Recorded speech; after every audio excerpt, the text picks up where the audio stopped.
자, 훈구파와 살인파 비교하는 거 한번 정리해 볼게요. 요걸 이해하려면 고려 말부터 이해를 해야 됩니다. 고려 말에 나라가 좀 개판지면서 혁명파, 이성계를 중심으로 나라를 바꾸자는 혁명파가 있었고, 나라를 지키고자 있었던 온건파가 있었죠. 여기 대표적인 사람이 우리 잘 아는 것처럼 정도전, 상당히 도전적인 사람이었었죠. 온건파는 정몽주가 있었었죠. 이 몸이 죽고 고려를 지키겠다.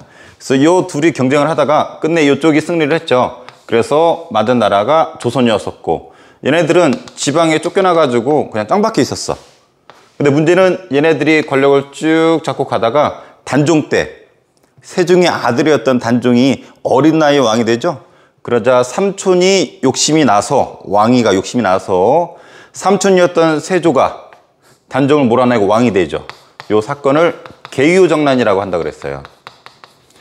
그래서 계유정난으로 왕이 될 수 없었던 삼촌 세조가 왕이 되는데, 이때 공을 세운 사람들이 있는데 이 사람들을 뭐라 부르냐면 특별히 훈구파라 부릅니다.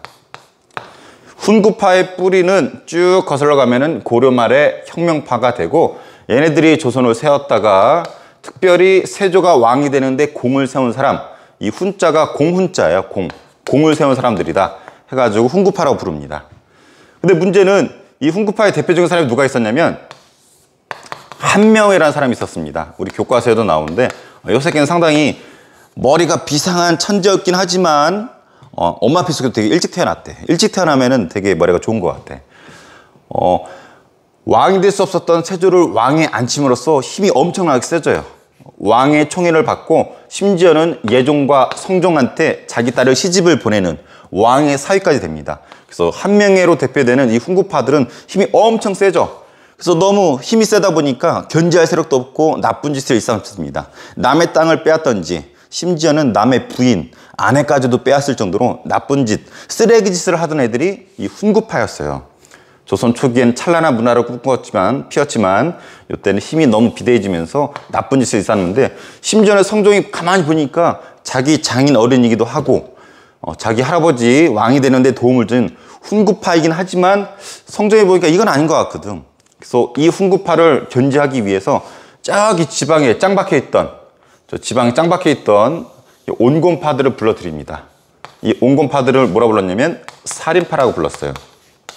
지방이 운둔하면서 나름대로 힘을 키웠었던.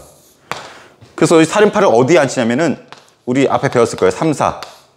사관원, 사원부, 홍문관. 얘네들 역할이 뭐냐면은 비판할 수 있는 권한이야. 비록 높은 관직은 아니지만 이 관직이 있으면은 쓰레기도 비판할 수 있어. 저 쓰레기 너무 더러운 거 아니에요? 남의 땅 빼앗아갔어요. 남의 여자 빼앗아갔어요 해가지고 비판할 수 있는, 심지어는 왕한테도 쓴소리를 할 수 있었던 대표적인 직책이 이 3사였는데, 주로 살인파를 3사에 앉혀놓고 요 쓰레기들 했었던 애들 비판을 하게 됩니다. 그래서 살인파들 맨날 훈구파가 뭐예요? 훈구파가 뭐예요? 훈구파가 뭐예요? 그래서 성종 때 살인파가 등장을 하면서 훈구파랑 서로 치열하게 싸웁니다. 그래서 3사를 통해서 비판하고 가만히 있겠어요? 반격하고, 이것이 우리 뒤에 배우는 4번에 걸치는 사화라고 하죠. 일방적으로 당합니다. 힘이 세니까. 그래서 4대 사화, 살인파가 화를 당했다. 요거는 다음 차시고, 그래서 훈구파, 살인파 뿌리 알아두고, 차이점, 훈구파는 대지주야. 땅이 졸라 많어. 반면에 얘네들은 중소지주, 지방에 있어가지고 땅도 조그맣고 얘네 땅도 졸라 많아요. 그리고 얘네들은 노골고자야. 고위 관직에 많이 있어요. 하지만 얘네들은 주로 하위 관직에 많이 있습니다. 3사처럼 하위 관직. 그리고 얘네들은 중앙 집권적이에요. 중앙에 높은 관직에 있기 때문에 중앙 집권적인 반면에 얘네는 향촌 자치를 지향합니다. 지방, 향촌이란 말이 지방이란 뜻이에요. 그래서 훈구파랑 살인파 비교할 수 있어야 돼요. 훈구파 높은 관직이 있었고 대지주의고 중앙 집권적인 성격이 있는 반면에 살인파 주로 3사에 앉혀서 얘네들 비판했고 하위직이 있었고 지방의 중소지주이고 향촌 자치를 주장했었던 이런 사람들을 살인파라고 합니다. 요 비교하는 거 시험 잘 나오니까 꼭 한번 정리해 보세요. 자, 이번에는 4대 사화 정리해 볼게요. 사화가 4번 있었기 때문에 4대 사화라고 하는데, 일단 사화라는 뜻, 살인파들이 화를 입었다 한마디로 살인파가 좆됐다. 4번 있었어요. 성종 때 앞서 배웠어요. 성종 때쯤 되면은 자기 할아버지였던 세조가 왕이 되는데 공을 세웠던 훈구파가 있고 막강한 권한이 있는 힘이 센 놈들이라고 그랬죠. 쓰레기 짓을 일삼던 훈구파를 성종이 견제하기 위해서 누굴 불러들였냐면 지방에 짱 박혀있던 살인파들을 불러들였어요. 참고로 살인파들은 좀 바른 생활 사는 아이들이야. 지방에서 공부하고 도덕적이고 성리학 공부하면서 바른 생활 사는 아이들인데 이런 쓰레기들 보니까 가만히 있을 수가 없어. 전하 저 쓰레기들 보십시오. 개쓰레기들입니다. 비판을 하니까 훈구파가 자기들 비리 드러내고 쓰레기라고 그러잖아. 쓰레기가 자기들 쓰레기라고 한다고 반격을 가합니다. 개새끼들 해가지고 이 반격 때문에 살인파들이 크게 4번 많이 죽어요. 이것을 4대 사화라고 합니다. 살인파들이 4번에 걸쳐 크게 좆됐다. 4대 사화. 그래서 1번, 2번, 3번, 4번 기계적으로 외워도 좋지만 흐름을 이해하면 되게 재밌고 기억이 잘 나요. 먼저 성종의 아들 연산군인데 얘는 종이나 조로 안 끝나죠. 다른 왕들은 종이나 조로 끝나는데 연산군은 군으로 끝나. 왜냐면 쫓겨났거든. 개차반이야. 쓰레기야. 그건 뭐 역사 외적인 이야기니까 빼기로 하고 얘 때 무슨 일이 있었냐면 무오사화라는 게 터집니다.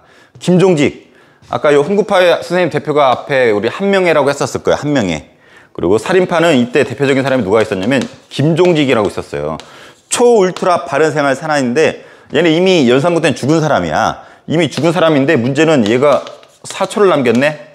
사초가 뭐냐면 역사의 뿌리가 되는 책. 메모지 메모지. 왕 옛날 조선시대 때는 왕 이렇게 가면은 왕 따라다니면서 메모했던 관리가 있었어요. 이 메모가 뭐냐면 사초야. 나중에 이 왕이 죽으면은 이 메모지 모아가지고 책을 엮어냈는데 이것을 조선왕조실록이라고 해요. 그래서 이 사초, 그러니까 김종직이 이 사초를 남겼는데 왕의 일거수일투족을 기록했던 메모지가 이 사초인데 여기에 뭐라 쓰여져 있냐면 조의제문이 있는 거야. 조의제문. 한자라서 좀 어렵죠. 이거는 이 의제가 사람 이름인데 의제가 중국에 의하면은 우리 항우 들어봤어요? 항우? 유방과 항우 들어봤잖아. 유방과 항우 싸워가지고 누가 이겼어? 우리 배웠잖아. 세계사 시간 때. 그때 나온 항우예요. 이 항우가 의제를 죽여버려. 왕자인데. 의제를 죽이면서 의제가 되게 불쌍하다는 얘기거든. 의제를 조문한다는 이야기인데 문제는 이 의제를 누구로 보냐면은 앞에 세조가 어린 누구 죽였어요? 조카였던 단종 죽이고 왕이 되었잖아. 이 단종에 비유를 했다 이거야. 다시 한번 정리해 볼게요.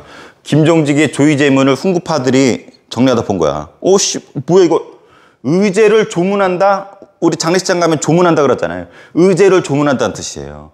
근데 원래 스토리는 항우가 의제를 죽인 것을 되게 조문하고 안타까워한다는 글인데 훈구파들이 해석을 하는 거지. 뭐 의제를 안타까워한다고?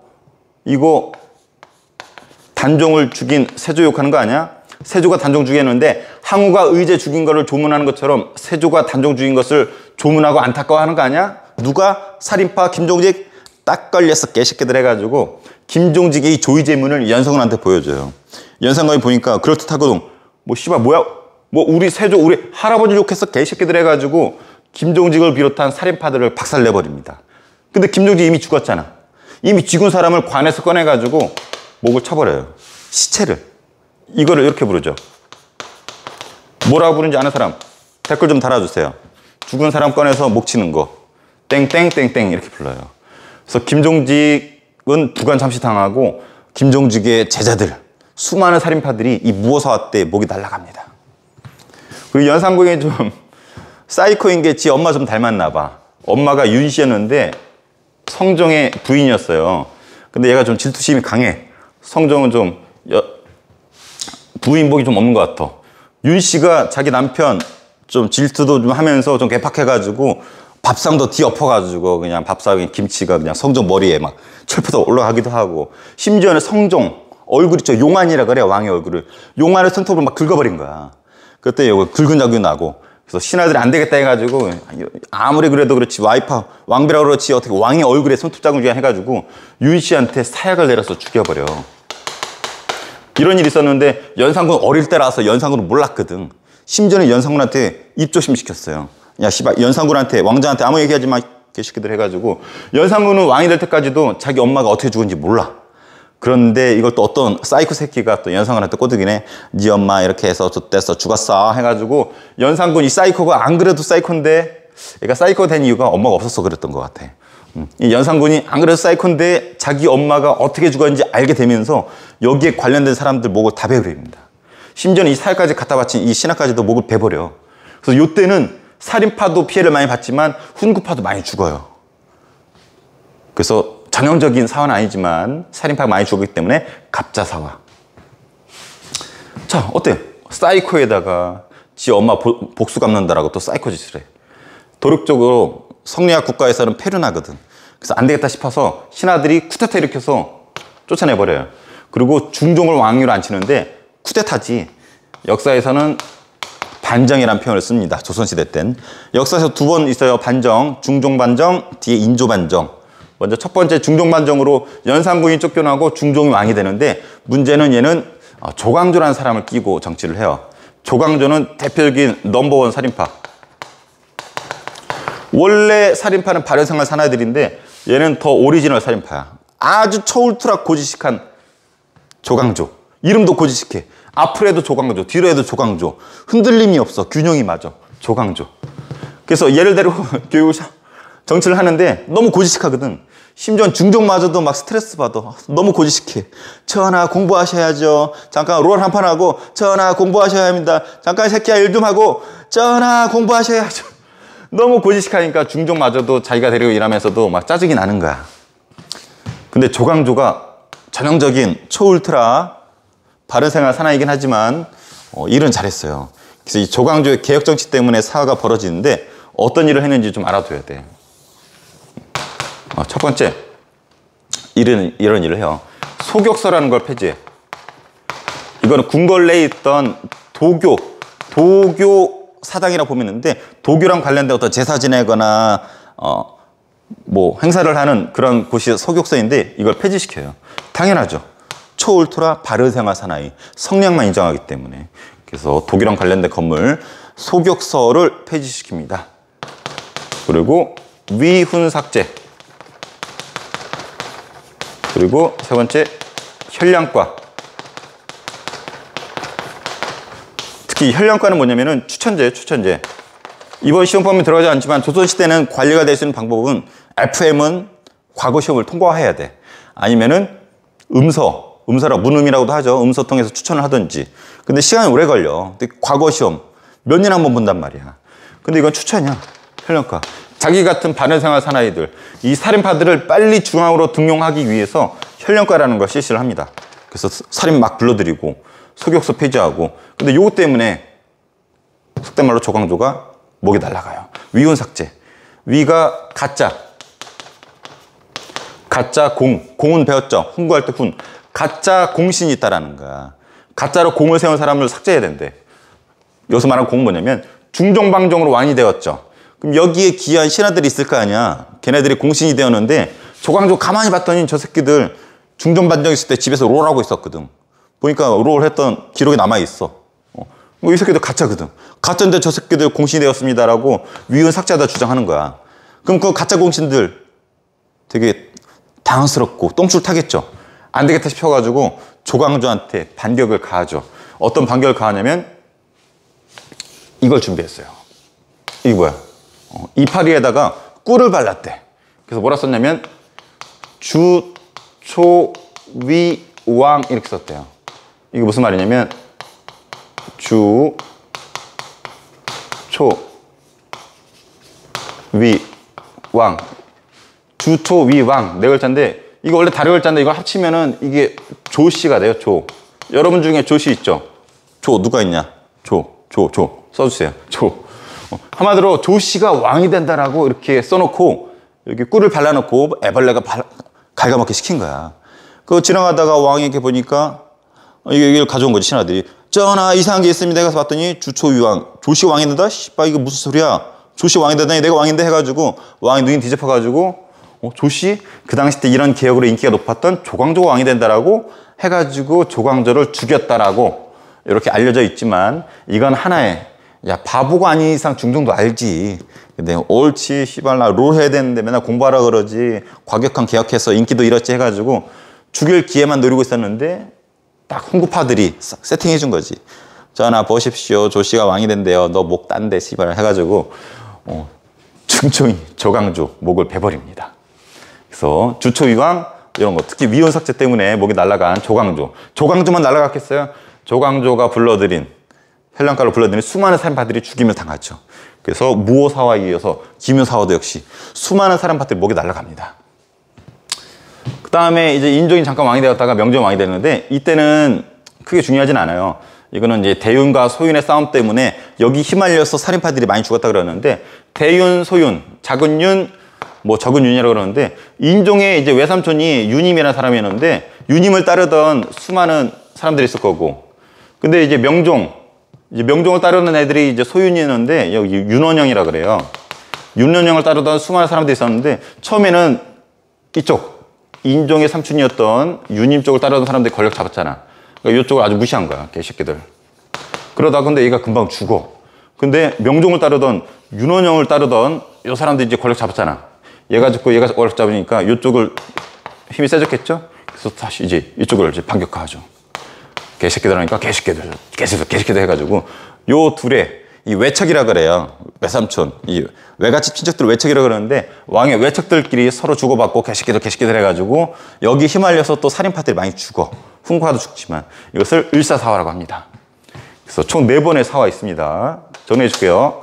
무오사화, 김종직의 조의제문 때문에 의제를 단종에 비유했다 해가지고 김종직의 목을 쳐버린 사건 무오사화. 갑자사화, 연산군의 어머니 윤씨가 죽은 일을 알게 되면서 복수한 사건. 기묘사화, 중종이 고지식했던 조광조 위헌삭제를 계기로 이 주처위왕 사건을 계기로 조광조 목을 친 사건. 인종, 을사사화, 대윤, 소윤, 외척 간의 갈등으로 일어나는 사건. 요 4가지 기억할 수 있어야 돼요. 이거 기억할 수 있겠어요? 이렇게 보통 강사도 이렇게 많이 외워요. 연산군 무오사화. 훈구파들이 김종직의 조의제만 가져온 거야. 전하 보십시오. 의제를 비판한다 그러면 의제를 안타까워한다 단종 비판하는 거야? 당신은 할아버지 비판하는 거야? 씨발 우리 할아버지를 비판해? 씨발 무어라 우리 할아버지를 비판해? 무어라 자 갑자사화 늦으셨죠? 어머니 윤씨가 죽었어. 개새끼들 우리 어머니를 죽인 새끼들 우리 어머니 원수를 갑자사화 원수를 갑자. 기묘사화 늦으셨죠? 이파를 가져왔어. 주초위왕 조씨가 왕이 된대요. 이런 기묘한 일이 기묘사화. 을사사화는 좀 약해. 대윤 소윤끼리 막 치고박 싸워. 을사사화. 좀 땀이 나기 시작하네요. 을사사화. 자 무오사화. 어머니 원수를 갑자사화. 이런 기묘한 일이 기묘사화. 그래서 4번의 사화 꼭 기억해주고 구별할 수 있어야 됩니다. 순서까지 알면 더 베리 땡큐. 자 이번에는 서원과 향약 한번 정리해 볼게요. 앞서 우리가 배웠던 게 4대 사화 배웠어요. 자 훈구파가 있었는데 요 새끼들 너무 썩었지? 얘네 견제하기 위해서 살인파 등장시켰고 이들이 으르렁 되죠. 하지만 일방적으로 살인을 당하게 되는데 이것을 사화라고 한다고 그랬어요. 연산군 때 무오사화. 무오라 우리 할아버지를 욕해? 2번째 갑자사화. 무오라 여기구나. 어머니 원수를 갑자사화. 자, 중종관정 일어나고 중종왕이 되었고 그 다음에 기묘한 일이 일어나는 기묘사화. 조광족 쳐버렸죠. 그러다가 인종 면종 때 걸쳐가지고 4번째 사화 을사사화. 그래서 4번의 사화. 한마디로 계속 살인파들이 계속 깨지는겨. 깨지는데도 불구하고 끝내 선조 때 되면은 훈구파들은 완전히 사라지고 살인파들이 완전히 권력을 잡습니다. 이거 지들 세상이야. 얘는 대가 끊겼어. 그래서 지들끼리 쪼개져요.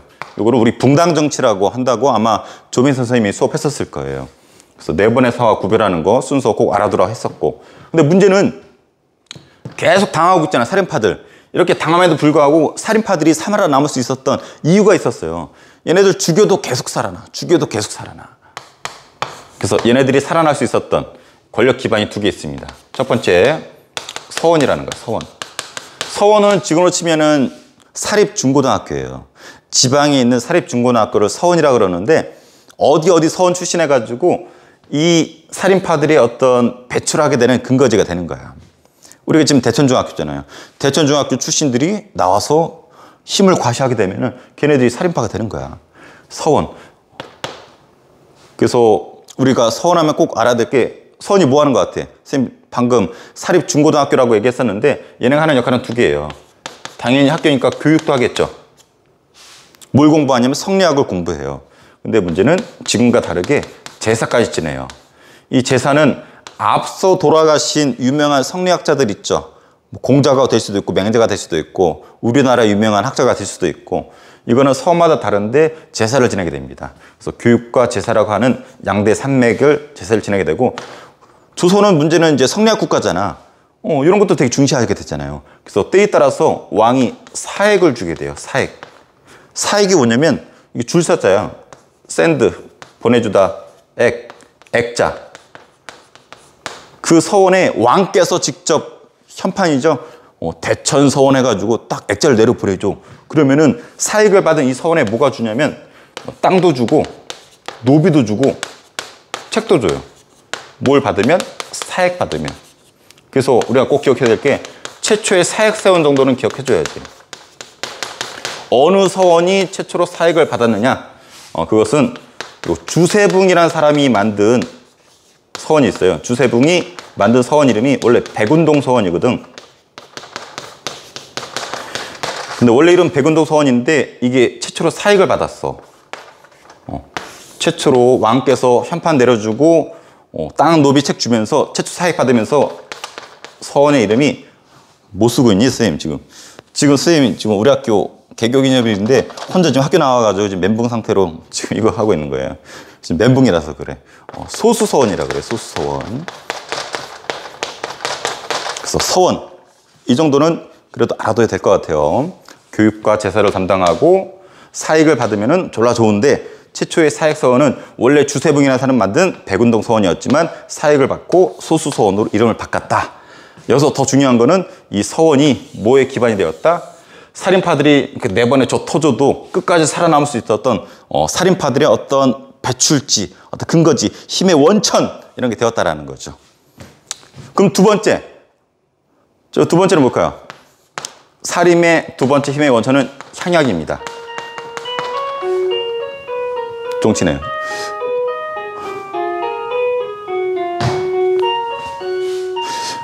오늘 공휴일인데도 학교에 종이 치네. 향약. 역사에서 향자 들어가면 지방이라는 뜻이야. 지방, 마을의 약속이라는 뜻이에요. 우리가 사는 동네가 지금 대천, 보령 대천이잖아요. 여기가 대천동이라 칩시다. 대천동에 향약을 지어. 약속이야. 그 대천동에서는 어떻게 하자라고 약속을 하는 건데, 이거 원래 중국 쪽에서 받아들였대. 그래서 중국 쪽에서 뭐 받아들였냐면 이런 거 받아들였대. 처음에 했었던 것들. 대표적인 게, 좋은 일을 서로 권하자. 야, 우리 딸내미 이번에 취업했대, 공무원 됐대, 떡 돌리고. 두 번째, 잘못된 것을 서로 규제하자.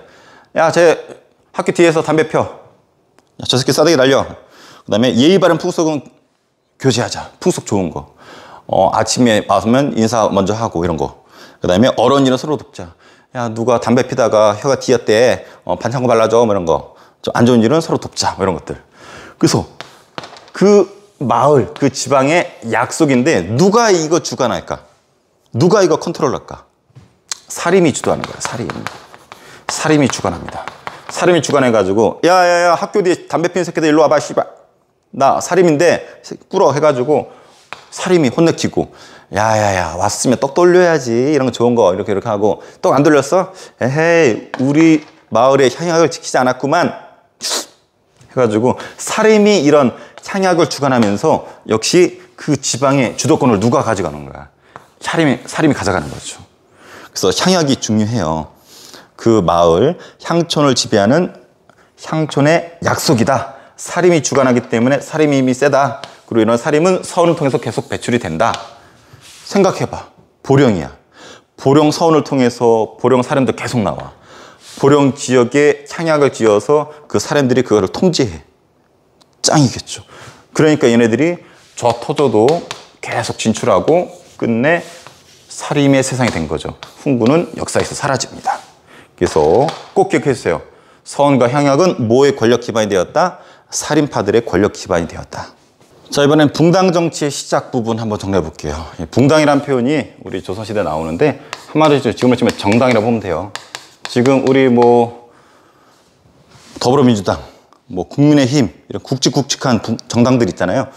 어떤 정치적인 어떤 색깔을 같이 하는 거죠. 이때도 같아요. 붕당. 정치적인 색깔도 같지만 얘네는 어떤 학문적인 성격이 같아. 아까 살인파들의 어떤 권력 기반 중에 아까 서원이 있었죠. 어디 서원 출신들끼리 모이고 어디 서원 출신들끼리 모여가지고 얘네 붕당을 이루게 되는데, 그래서 지금과는 약간 다른 게, 지금 정당과는 약간 다른 게 정치적인 성격은 또 띄지만 어떤 학문적으로도 색깔이 비슷한 사람들의 모임을 붕당이라고 한다. 우리 앞에 4대 사화 배웠죠. 훈구파랑 살인파랑 조뜨게 싸우는 거. 하지만 훈구파들은 끝내 몰락하고 살인파들이 살아남는다 그랬어요. 여기에 권력 기반이 서원과 향약, 이 양대 산맥으로 살인파들이 굳건히 살아남는다 그랬었죠. 그래서 선조사쯤 되면은 살인파들만 있게 돼요. 근데 문제는 사람들이 모이면 좀 나눠지는 게 어떤 진리인가 봐. 얘네들이 들어 쪼개져. 그래서 왜 쪼개지는지 알아야 되는데 우리 교과서에서는 보통 두 가지 소개하고 있어요. 첫 번째는 이조전랑 자리. 이조전랑이나 자리 때문에 랑이야 랑. 요게 되게 중요한 자리거든요. 이것 때문에 서로 차지하려고 싸워. 그리고 하나는 훈구파 있죠. 훈구파 뭐라 해야 될까? 훈구파를 처리라는 표현 쓸까? 선생님 프린트에 있는 표현을 그대로 써줄게요. 선생님 프린트 참고로 요거 되게 잘 만든 거니까 좀 요약해놔서 그렇지 이해가 되면은 되게 잘 만든 거니까 한 번쯤 쭉 정리할 때 보면은 좋을 것 같아요. 훈구파 세력에 대한 처리 문제 뭐 이렇게 썼네요.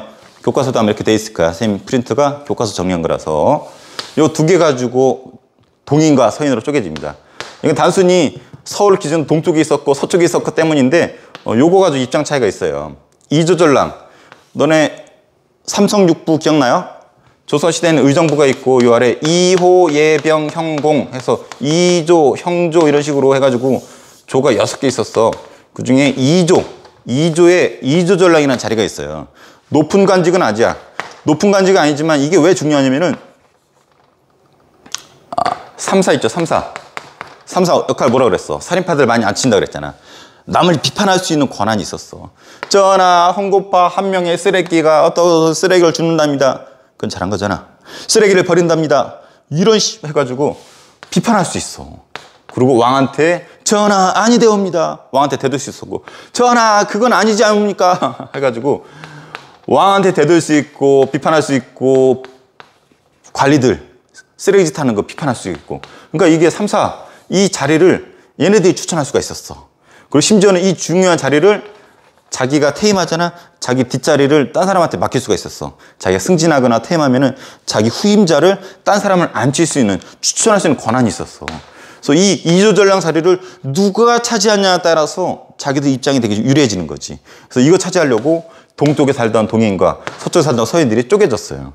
그리고 요거에 따라서 입장 달라져요. 훈구파. 이 훈구파 다 이제 전멸했잖아. 근데 이 새끼들, 야, 불쌍하다. 저 새끼들 그냥, 야, 쟤네 이제 가만히 놔둬도 사라질 것 같은데 나도. 야, 개새끼들 우리 이렇게 4번이나 밟았는데 씨발 밟아야지. 강하게 처리하자. 아니면 그냥 온건하게 좋게 처리하자. 그래서 훈구파에 대한 처리 문제를 두고서 역시 입장 차이에 의해서 둘로 쪼개졌습니다. 근데 동인이 나중에 북인 남인으로 또 쪼개져.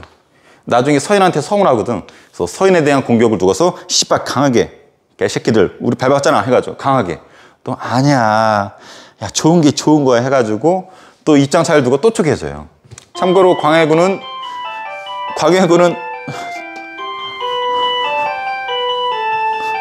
또 조이시네. 쉬는 시간 끝났나 봐요. 이 북인하고 같이 일을 했습니다. 인조는 나중에 이 서인하고 일을 하게 되고, 그래서 이때쯤 광해군 때 되면 북인, 남인, 서인 이렇게 되고 나중에 서인이 또 쪼개져요. 분당정치 부분이 되게 어려워하는 부분인데 서인이 나중에 뒷부분이 뭐 노론, 소론 이렇게 쪼개지는데 요 부분까지는 모르더라도 최소한 요 부분은 꼭 알아두세요. 선조 때 사림이 권력을 잡았고 동인, 서인으로 입장이 나눠진다. 이런 것 때문에. 그리고 나중에 북인, 남인 나눠지고 지들끼리 계속 쪼개진다. 그래서 뭐 북인, 남인, 노론, 소론 이게 네 가지가 가장 대표적인 조선시대 분당이에요. 더 깊숙이도 있지만 중학교 수준에서는 요 정도. 자, 이번에는 조선 전기의 문화 한번 정리해 볼게요.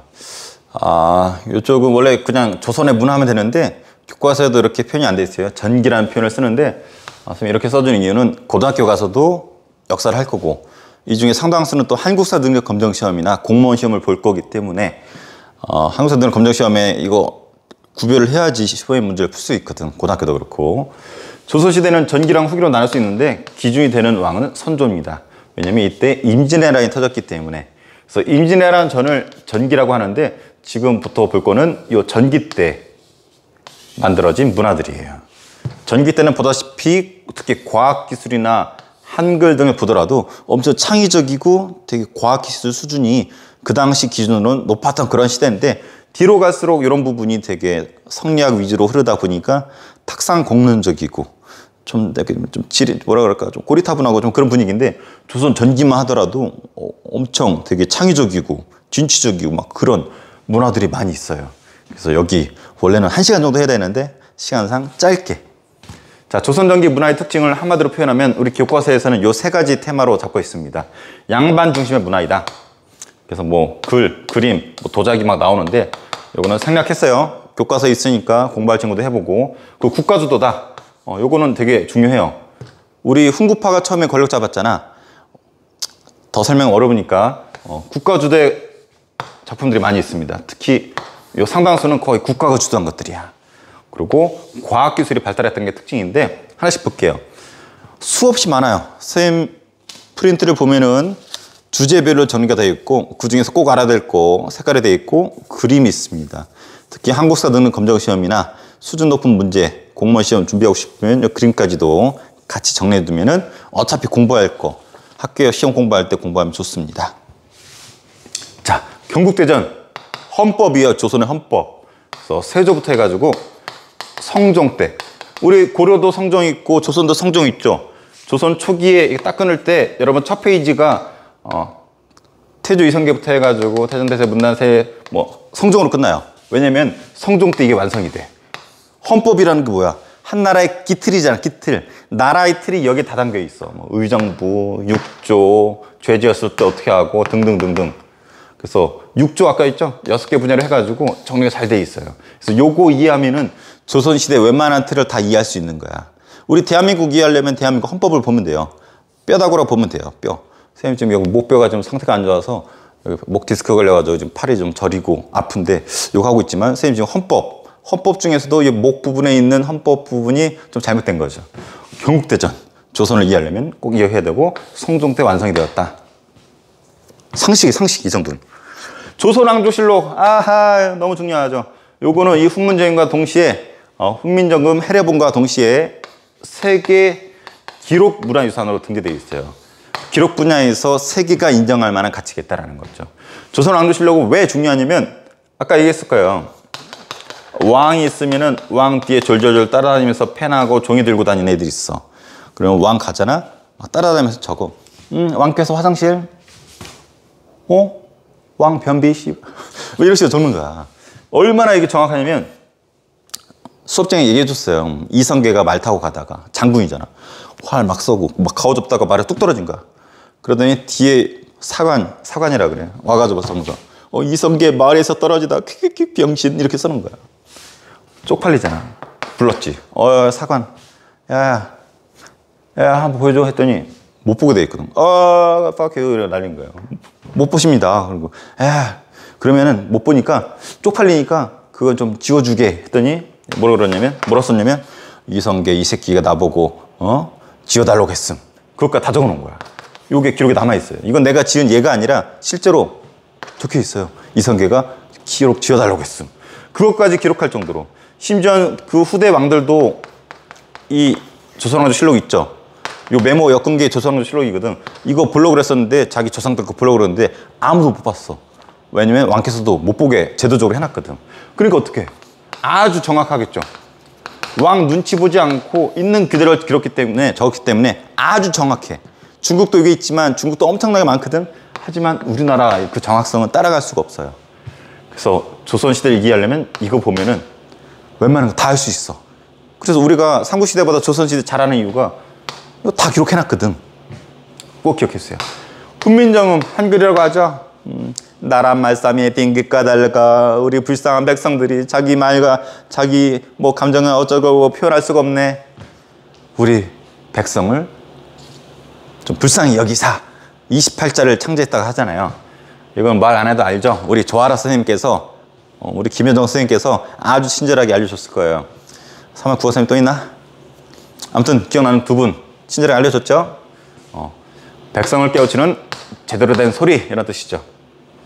세계 기록이고 훈민정음으로 이거 만든 목적이 따로 있어. 물론 백성이 불쌍해서 우리 불쌍한 우리 백성 표현할 줄 알아야지. 근데 이 새끼들이 멍청하면은 뭐 하라 그래도 말귀를 못 알아들어 이 새끼들이 해가지고 뭔가 알아듣게 하려고 그래서 만든 게 뭐냐면 삼강행실도예요. 삼강행실도가 뭐야? 삼강 세 가지의 행실을 그림으로 그린 건데 나중에 한글로 이렇게 같이 써줘. 멍청하니까 그림만 봐도 알아볼 수 있겠지만 한글로 알아보면은 더 쉽게 표현할 수 있기 때문에 알아들 수 있기 때문에 삼강 왕과 신하 간의 관계, 부부 남편과 부부 사이에 그리고 부모와 자식 간의 관계, 효도, 충 그 다음에 부부 간의 관계, 자식 간의 관계 요 세 가지를 묶은 것을 이 행실을 그림으로 표현하는 건데 중국의 아주 유명한 일화 같은 것들 막 적은 거야. 거기다가 한글로 훈민정음으로 표현을 해놔서 무식한 백성들도 알고 이런 예의 지키면서 살아 새끼들아 우리 성리학 국가야 이 정도 알아듣지 그림 그렸는데 못 알아들으니까 한글까지 써주니까 보고서 따라해. 부모님께 효도하고 담배 피지 말고 술 마시지 말고 사고 치지 말고 부부 사이에 바람 피지 말고 어머니 허리 아프다고 야 네 허벅지 잘라가지고 고기 구워가지고 주란 말이야 이 새끼들아 해가지고 삼강의 예를 정리한 거. 근데 요거만으로 성이 안 찼나 봐. 용비어천가를 짓습니다. 용비어천가. 용이 날아가 하늘로. 용이 하늘로 날아가는 거. 근데 여기서 용은 누구냐면 이성계 조상들 있죠. 이 조선의 탄생을 좀 자랑하기 위해서 이성계 앞선 조상들을 용으로 표현해놨어. 그래서 막 날아가는 아주 이쁘게. 여기 날아가는 형상을 그런 게 아니라 자기들 조상을 칭찬한 이런 것을 한글로 했는데 역시 국민들이 보고서 백성들이 보고서 야 우리 조선 이성계 조상들은 용이었어. 씨발 우리는 용의 국가야. 이해되죠? 그래서 훈민정음 그 의도가 있다라는 거. 자 요거는 다 우리 요것도 그렇고 세종대왕 괜히 대왕이 아니야. 세종대왕 농사직설. 농사 지려면 뭐 스님도 작년에 올해 텃밭에서 뭐 깨작깨작 해봤는데 유튜브 보고 하지만 옛날에 없잖아. 그래서 농사직설이라는 책을 만들어줘요. 옛날에는 중국 거 보고 참고했는데 중국하고 우리가 좀 땅의 기질도 다르고 기후도 다르잖아. 그래서 우리나라 농부들의 경험을 토대로 만든 책.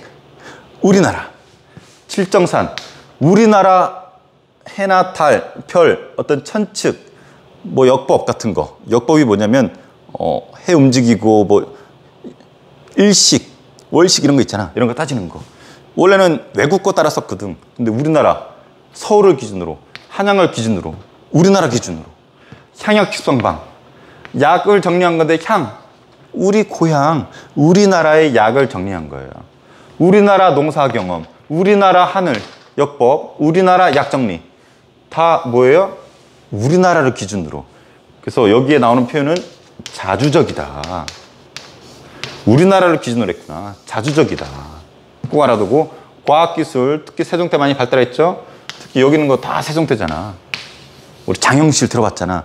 세종대왕이 괜히 대왕이 아니야. 능력만 있으면은 천하 노비라도 데려다 썼다니까. 천체 하늘에 별 관측하는 거 혼천이 가니 시간 앙불고 해시계 자경로 물시계 강수량 추구기 천상열차 분야지도 요거는 돌에다 새긴 거야. 여기 보이죠? 천상열차 분야지도 고구려에도 바위에 새겨진 별자리가 있었는데 그걸 토대로 만든 거예요. 보니까 우리 태조께서 이성계께서 만들었네요. 이거 아마 우리 화폐 얼마짜리 화폐에 들어가는지 한번 확인해 보세요. 아주 비싼 화폐 요거 박혀 있습니다. 우리가 맨날 쓰는 화폐지만 개미자 갑인자 우리 고려시대에 금속활자 배웠잖아. 그거 계승해가지고 한층 더 업그레이드 시켜요. 개미자, 태종대, 갑인자, 세종대, 글자체가 달라. 이런 거 검색해보면 이거 어디서 발견되었다 해서 난리가 나. 거의 이거 가지고 조선시대 막 찍어내는데, 특히 갑인자. 신기전은 영화도 있죠. 활, 주력무기 활에다가 화약통에서 날려보내는 거. 이거를 여러 개, 차로 이동시켜서 여러 개 쏘는 화차. 영화도 있죠. 그래서 수없이 많은 문화들이 있지만 시간상 이 정도는 알아야지 그래도 중학교 졸업했다라고 할 정도니까 한번 정리해보세요. 자, 이번에는 임진왜란 가볼게요. 임진왜란은 너무나 여러분 잘 알고 있죠? 요거는 7년 전쟁이라고도 합니다. 이유는 7년 동안 전쟁했기 때문에. 근데 우리가 잘못된 알고 상식이 임진년에만 일어난 걸로 알고 있는데 크게 두 번이에요. 임진년에 일어났기 때문에 임진왜란이라고도 하고, 잠깐의 휴전 기간이 있어요. 잠깐 휴식기가 있는데 일본이 다시 쳐들어왔다 해가지고 정유재란 이렇게도 불러요. 보통 이 두 개를 다 합쳐서 임진왜란이다 라고 하는데 7년 동안 있었던 국제전쟁입니다.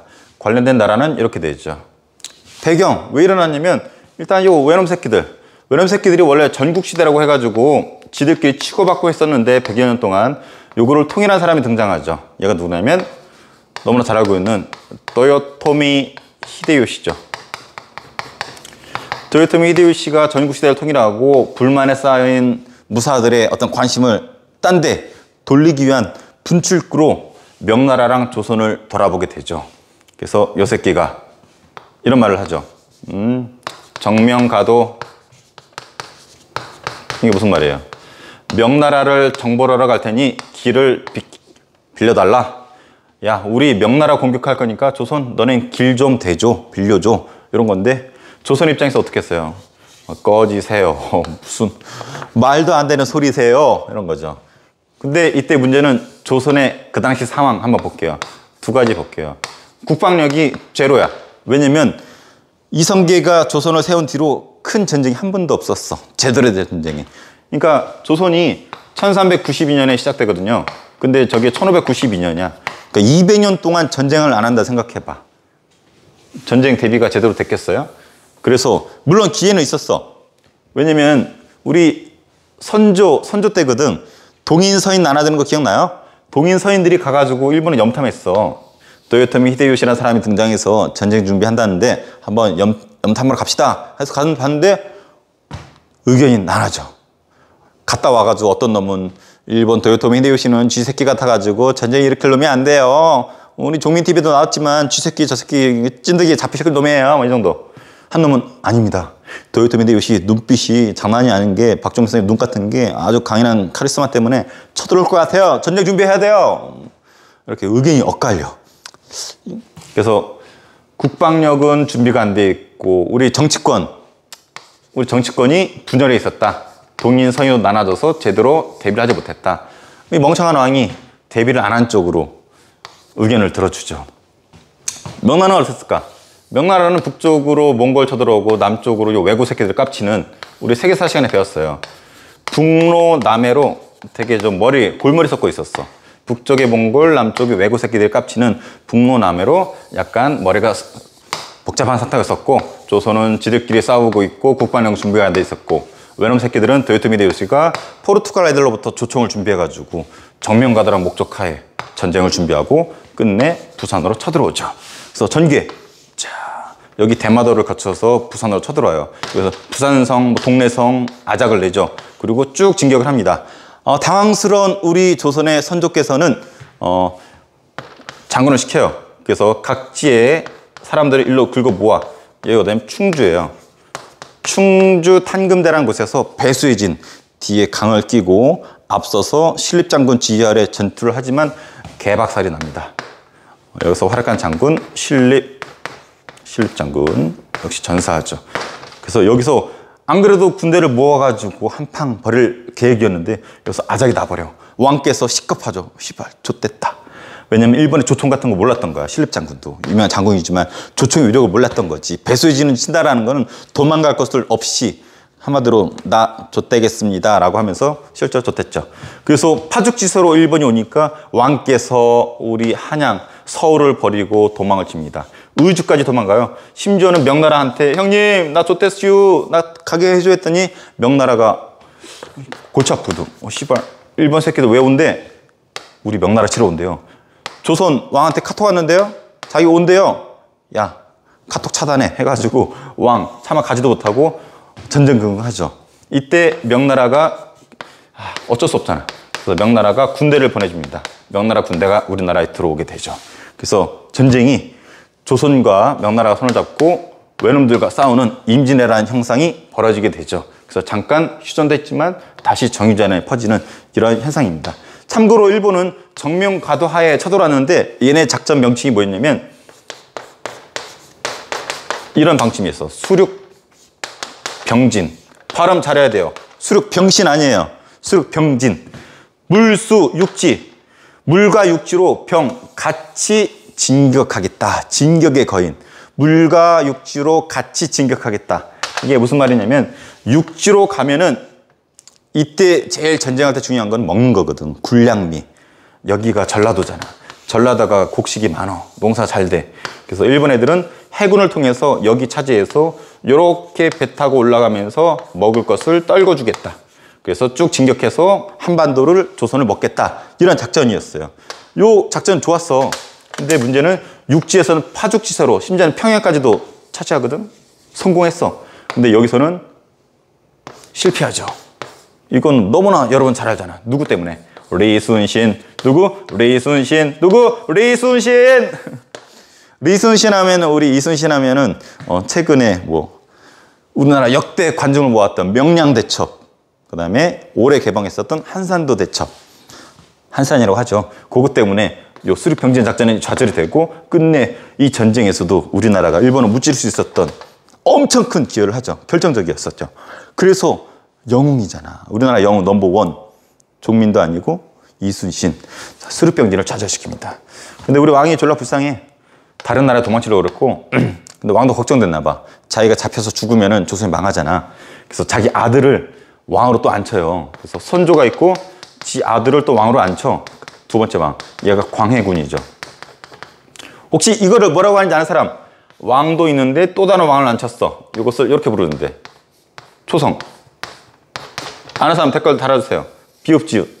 그래서 광해군은 이거 결과 왕이 돼가지고 어디까지 왔었냐면 우리 보령 바로 위에까지 왔었어. 근데 우리 보령에 올라오기로 했었어요. 왜 올라오기로 했었냐면 저기 오천항 알아요? 오천항? 충청 수영성 있는데 거기 광경이 졸라 멋있거든. 그러니까 그 소문 듣고 이 광해군도 거기 올라오기로 했었어. 그래서 자기가 오기에 앞서서 자기 믿을 만한 부하 보내가지고 보고 오라 그랬거든. 걔가 보고 와서 봤더니 졸라 멋있거든. 우와! 마치 나의 얼굴을 본 것처럼 애가 막 황홀경에 빠져가지고 너무 멋있는 거야. 그래서 왕한테 보고했지. 전하 오천항 가보니까 씨발 별거 없어요. 그냥 딴 데 가, 딴 데. 뭐 이런 거야. 거짓말한 거야. 왕한테. 졸라 멋있는데. 이거 왕한테 뭐 거짓말했으면 죽는 거거든. 그러니까 참마 왕한테는 거짓말했지만 나중에 개인 기록에는 내가 여차저차해서 거짓말했음. 왜 거짓말했을까? 왜냐면 왕께서 지금 전쟁해야 되는데 너무 아름다운 보령 여기 와가지고 빠져가지고 황영에 빠지고 우리 대천주교께 와가지고 여기서 막 줌바추고 있으면 전쟁 누가 하나? 너무 걱정이 돼가지고 왕께서 여기 빠지지 말라고 거짓말을 했다라고 자기 기록에 쓰여져 있어. 이거 그 당시 발각됐으면 이게 목 날아가는 거지. 어쨌든 광해군은 우리 보령에 오진 않았어요. 대신에 우리 보령에 누가 왔냐면 이 명나라 군대가 왔어요. 명나라 군대 우리 보령에 왔었어요. 오천 수영생에. 오천 초등학교 출신 있나요? 거기 뒤에 보면 비석 하나 있어요. 이 비석이 선생님 수업 때도 얘기해줬어. 계금 장군피예요. 계금이란 장군인데 명나라 장군이야. 얘 비석이 오천 초등학교 뒤에 이렇게 세워져 있어요. 내용은 계금 장군 짱! 명나라 장군이지만 짱! 보통 명나라 애들이 오면은 아주 거만했었다 그래. 야 우리 짱까짱 짱꼴라 짱 짜장면 먹었었어 해가지고 자기는 짠장면 막 팔부채 탕수육 엄청 맛있다라고 막 자장하고 막 어깨 힘들어하고 막 우리 조선 사람들 막 발로 차고 막 싸가지 없게 굴었는데 계금 장군은 되게 잘해줬대. 그래서 계금 장군 막 칭찬하는. 그리고 일본 새끼들 욕하는. 도요토미 히데요시 쥐새끼 새끼들 이렇게. 원래 이런 비석들은 일본 욕하는 비석은 일제강점기 때 다 폭파시켰대. 그런데 폭파 안 시켰대. 일본에 못 찾았나 봐. 지금 전해져 와요. 그래서 선생님 아는 어떤 역사단체에서 이 계금 장군 고향 찾아가 봤잖아.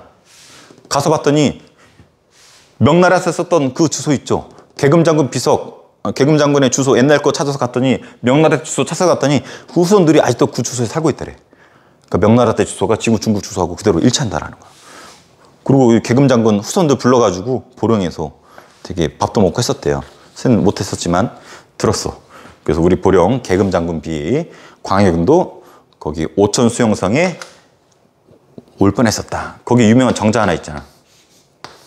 이 정자 이름 아는 사람 댓글. 너무 유명해요. 정약용도 이거 되게 이쁘다라고 글을 지어놨어. 정약용까지 인정했었던 이 정자 이름을 써주세요. 요 비읍 지읍이랑 이상한 거 쓰지 말고. 자, 활약. 우리가 전쟁 무찔렀잖아. 보통은 이렇게 세 가지로 정리를 해요. 관군. 관자 들어가면은 국가의 군대라는 뜻이에요.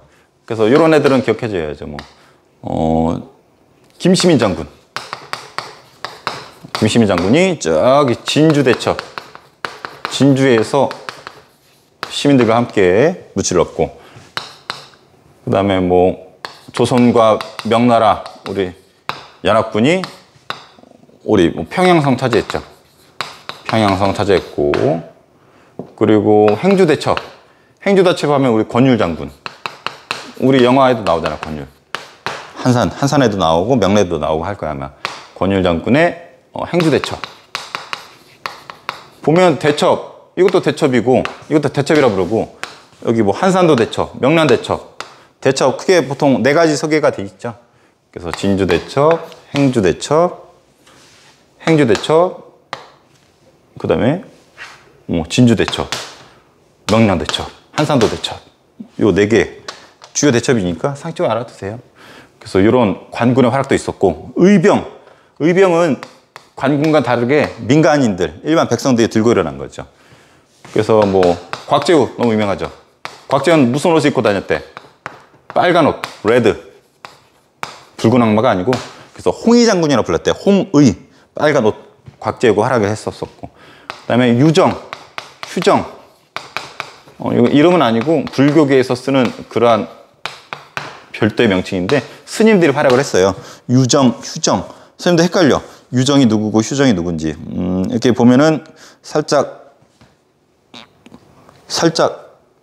베껴 보면은 휴정, 서산대사, 삼형대사 이렇게 되죠. 이런 대사님들께서 활약을 해요. 참고로 이 삼형대사 우리 학교에 있어요. 이 사람과 관련된 비석이 어디에?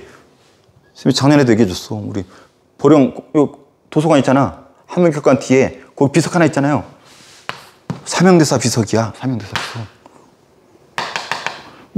왜 저게 여기 있는지 이거 맞추는 사람. 선생님이 문상 10개 줄게요.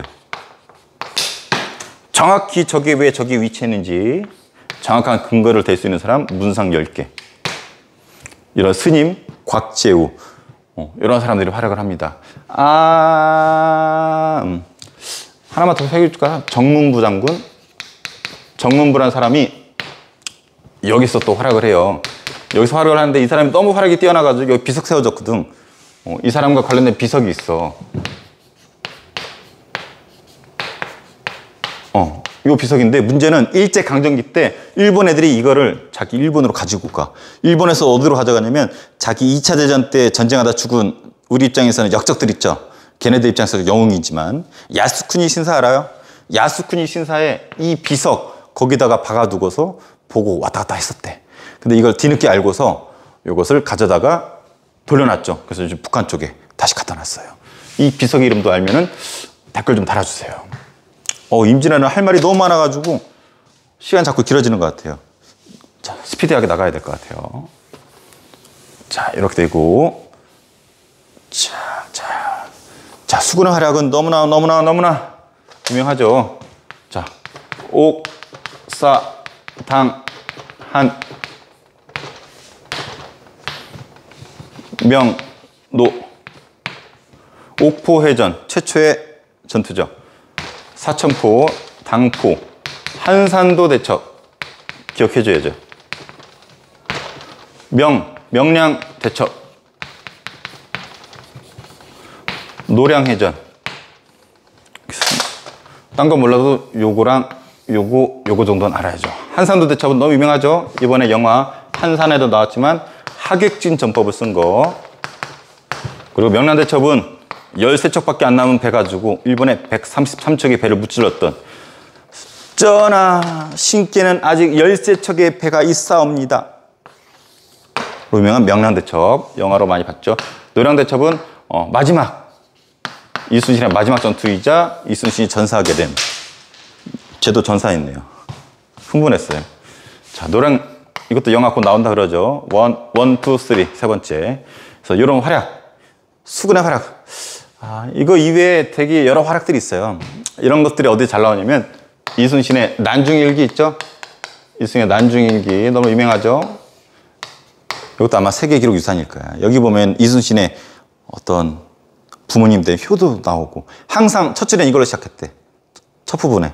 뭘로 시작했는지 아는 사람? 오늘은 아는 사람 한번 댓글 달아주고. 그리고 무기가 좋은 게 많았어요. 비기역 지천래. 그리고 화약도 되게 좋았었고, 대포도.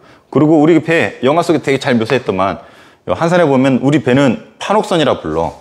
그래서 아래가 크고 되게 높아요. 판옥선. 그래서 회전도 되게 잘할 수 있고, 단 늦어. 근데 일본은 이렇게 돼 있는 안택선이라 그러죠. 이게 빠르기 때문에, 세우기 때문에 되게 빠르지만 회전하는 데는 어렵고, 이렇게 맞붙었었죠. 우리 게 더 커. 그래서 일본은 타고 올라야 되는데, 보면 영화도 보면 이게 사다리에 가서 타고 오르려고 하죠. 왜냐면 육지전에서는 일본이 잘 싸우거든. 사무라이 새끼들이라서. 근데 우리는 가급적이면 멀리서 대포를 쏘는. 근데 일본 타고 오르니까 여기다가 이렇게 하고, 거북이 대가리 달고 여기 못을 박았죠. 못을 박는 이유는 당연하죠. 일본 애들이 이렇게 타고 올라오면 밟고 발에 빵꾸 나라고. 그래서 이렇게 돌격선을 만든 게 우리 거북선이고. 그래서 영화 속에 보면은 뭐라 그러죠? 뭐 보카이센 해가지고 일본 애들 막 보카이센 해가지고 놀라는 장면 나오는데, 추파라 그러나? 막 들이박잖아. 나중에 이거 가지고 영화, 선생님이 영화 안 본 애도 있기 때문에 더 말은 못하겠지만, 그런 걸 잘 묘사한 거. 그래서 기회 되면 요거 한번 영화 보세요. 편집법 선생님 한번 만들어 볼 테니까 관심 있는 사람 보고. 어쨌든 이런 것에 의해서 우리가 승리를 거뒀습니다. 한 가지만, 요거 문상 하나 줄게요. 일본에 가면은 귀무덤, 코무덤이 있대요. 조선 사람들 많이 죽으면은 여러 혜택을 줬기 때문에 조선 사람들 귀랑 코를 베어서 자기들 공으로 자랑했대. 나쁜 새끼들이지. 근데 지난주였어. 기사 보다 보니까 일본의 총리 있죠. 너네 총리하면 아베 총리밖에 기억 안 나지. 근데 되게 좋은 총리도 있었어. 하토야마인가? 이전 총리인데 이 사람은 되게 뉴스에 자주 나와서 무릎도 꿇고 미안했다라고 하고 항상 진심 어린 사과를 했었던 일제 식민지배에 대해서. 근데 이 사람이 또 왔더라고. 진도의 요 산에서 제사 지내는데 이 사람 와가지고 또 미안하다고, 고맙다고. 왜 고맙나 봤더니 이 한산도 대첩이나 명령 때 일본 애들 많이 죽었잖아. 시체가 바다 둥둥둥 떠다닌단 말이야. 이게 해류를 타고 이렇게 육지에 온 거야. 근데 조선 사람들이 일본 적들의 시체잖아. 이걸 훼손하거나 뭐 방치하거나 할 수도 있는데, 살아있는 외적들은 적이지만 죽은 외놈들은 그냥 시체일 뿐이다 해가지고 얘네들 이렇게 건져가지고 이렇게 무덤 만들어주고 지금까지도 매년 제사를 지내준대. 얼마나 착해. 아무래도 우리 민족 너무 착한 것 같아. 그래서 죽은 외놈들은 적이 아니다 해가지고 건져서 제사까지 지내주고 있는, 그게 매년 있는 행사인데 진도에 있는 산이야. 여기 이 사람 와가지고 참배하고 고맙고 미안하다라고. 이런 애들이 우리 이웃인데 저런 구구 새끼들. 이 사람 그래서 난 되게 불안해. 일본 야쿠자 이런 애들 총 쏠까 봐. 실제로 선생님 대학 교수님한테 들었는데 이런 발언하다가 일본에 총 쏜대. 어떤 도시의 시장이었는데 이 사람들 비슷한 발언 했나 봐. 우리 일본이 잘못했어 했더니 갑자기 차가 끼고 오더니 빵 쏴가지고 빵 맞고 피가 철철철. 어떻게 됐을까 이 사람? 총에 잘 맞았어. 총 맞고서 여기 막 수술할까 수술하다 보니까 암덩어리가 있었던 거야. 이 총알이 암덩어리 뚫고 나가가지고 이 사람 기적적으로 살았어. 여기서 얻을 수 있는 교훈. 총이 맞더라도 제대로 된 발언을 해야지. 이 사람 나중에 총 맞을지 몰라요. 그래서 암 나올지도 몰라요. 이 산 이름 맞춘 사람 문상갑니다. 문상. 자, 더 이상 선생님 다른 소리 안 할게요. 길어지고 있어요. 좀 그래도 여러분이 알면 좀 좋은 내용이지 않아요? 그래서 선생님이 사망 수업을 안 하기 때문에 이런 기회에서라도 해주고 싶은 얘기가 좀 있는 것 같아. 그래서 영상이 좀 길어지지만 해주고 싶어요. 괜찮죠? 자, 결과는 도요토미 히데요시가 죽어요. 도요토미 히데요시 맞죠? 이토 히로부미하고 헷갈려. 죽어서 일본에 철수하죠. 철수하는 것을 노량해전에서 막은 거고, 그래서 일본에서는 에도 막부로 바뀝니다. 2학 때 배웠죠? 에도 막부 누가 열었다? 토쿠가와 이에야스가 열었죠. 그리고 우리 조선한테 스미마생 우리 개새끼 도요토미 히데요시가 깝쳤네요. 미안해요. 나는 쟤랑 별로 안 친해요. 나는 I love you 조선. 우리 국교를 재개합시다. 우리 다시 재개합시다. 그리고 조선에서도 막 논쟁이 붙어. 야, 이 새끼가 고맙다고 하는데 어떻게 하지? 사귀자고 하는데 어떻게 하지? 안 됩니다. 또 쳐들어올지 몰라요. 제2의 도요토미 히데요시가 될지도 몰라요. 아니에요. 그래도 옆에 끌어안고 가야 되는 존재입니다. 그래서 누굴 보내냐면 얘를 보내요. 우리 학교에 비석 있는 얘, 휴정. 얘를 보내가지고 여기 우리 포로들 있잖아. 포로들 데리고 와. 데려와가지고 국교를 재개하고 배에 우리 선지 문화 전달도 하고 얘네 염탐하기 위해서 우리 조선통신사도 보내죠. 그래서 일본과는 국교가 재개가 됩니다. 근데 일본은 되게 발전해. 왜 발전하냐면 임진왜란을 이렇게도 불러요. 도자기 전쟁이다. 도자기 전쟁. 우리나라 도자기 싹 쓸어가. 우리나라 성리학책 싹 쓸어가. 우리나라 좋은 것들, 책, 도자기 이런 것들 싹 끌어가요. 심지어 도자기 기술자까지 끌고 가. 그래서 이삼평이라고 있어요. 이 사람은 여기 끌려가가지고 일본의 도조가 됩니다. 도자기 조상. 일본에서 독자적인 도자기를 개발하는데 이게 유럽에서 그렇게 인기가 많았었대. 이게 아리타라 그랬나? 선생님이 풀 때는 아리타자기를 해가지고 유럽에서 엄청나게 인기가 있고 원조는 우리나라인데 일본 새끼들이 오히려 돈을 더 벌었어. 2, 3평. 일본의 도조가 될 정도로 일본의 도자기나 문화가 엄청나게 성장하는 게 이 전쟁 결과예요. 다 쓸어갔어. 심지어는 우리나라 종이가 없어가지고 우리 왕실 경복궁에서도 종이가 없어가지고 쓰던 종이 쥐었다 말리고 쓰고 막 그랬었대. 종이는 다 끌고 갔대. 개새끼들. 그래서 일본은 발전했었다라는 거 알아두고. 근데 명나라는 우리가 좀 미안해. 우리나라 도와주다가 많이 약해져. 그러다가 위쪽에 후금이란 나라가 커지게 되거든요. 후금은 커지고 얘네는 쭈그러들죠. 그러다가 우리가 한쪽에 붙어야 되죠. 선택을 해야 되는 그 와중에 잘못된 선택으로 뒤에 보면은 병자호란이 터지게 되죠. 우리 조선은 어떻게 됐을까? 땅 황폐화됐어. 몇 년간 농사 못 짓고 사람 엄청 죽었어. 땅도 황폐화되고 땅이 어디 있는지 문서도 파괴되면서 세금도 안 거쳐. 돈 없죠. 사람 없죠. 토지 없죠. 난리가 납니다. 근데 좋은 점은 일본에서 투항한 애들이 새로운 곡식을 소개해줘. 일본에서 포로 잡아다가 보니까 이 새끼들이 뭐 고추, 담배 이런 거, 고추, 담배, 호박, 토마토 이런 걸 전해주면서 우리나라에 고추, 담배, 여러분이 좋아하는 담배 일부지만 토마토 이런 것들 들어오게 됩니다. 자, 그리고 우리나라에 있는 것도 문화재. 경복궁 불에 타요. 왕이 도망쳤다고 사람들이 열받아가지고 불 질러버려. 경복궁 불에 타고 불국사 불에 타고 이런 일이 벌어지죠. 그리고 신분도 많이 엉클어져요. 그래서 개나 소나 다 양반이 되는 신분제 혼돈까지 있게 되고. 그래서 여기까지. 여기는 배경, 전개에 특히 수군의 활약, 결과 나눠서 공부해보세요. 자, 이번엔 병자호란 갈게요. 자, 선조 때 임진왜란 배웠습니다. 선조 때 우리 정치사 붕당이 이렇게 나눠지죠. 동인, 서인. 그러다가 동인이 북인, 남인 나눠지는데 광해군 때부터 우리 이해를 해야 돼요. 광해군 때 이제 북인이 광해군과 같이 이제 손을 잡았는데 이때 이런 일이 있어요. 먼저 선조 때 임진왜란 이후에 광해군이 왕이 되죠. 광해군도 임진왜란 겪었고 얘가 했던 주된 역할은 전후복구 사업이야. 전쟁 뒤에 복구. 전쟁의 피해가 너무 컸잖아요. 그걸 복구하는 거.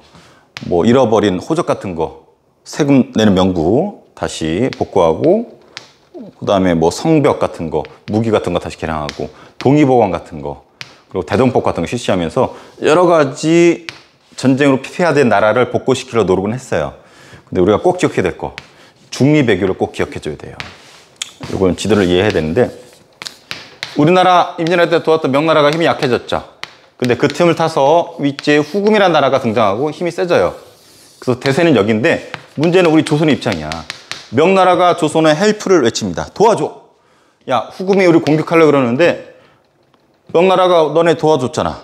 조선도 우리 명나라 도와줘. 근데 우리 광해군이 고민합니다. 왜냐면 후금이 대세거든. 명나라랑 기울어져 간 나라고. 그래서 광해군이 명나라의 어떤 도움을 거절한 명분은 안 되고 우리나라가 도와줬으니까. 그래서 실질적으로는 후금이 대세인데 걔네하고 대들긴 그렇고. 그래서 전쟁 나가기 전에 강홍립을 불러서 얘기하죠. 야야야, 지금 분위기가 우리가 명분상으로는 명나라를 도와줘야 되고 우리를 도와줬으니까 실질적으로는 후금한테 까불다가 좆된단 말이야.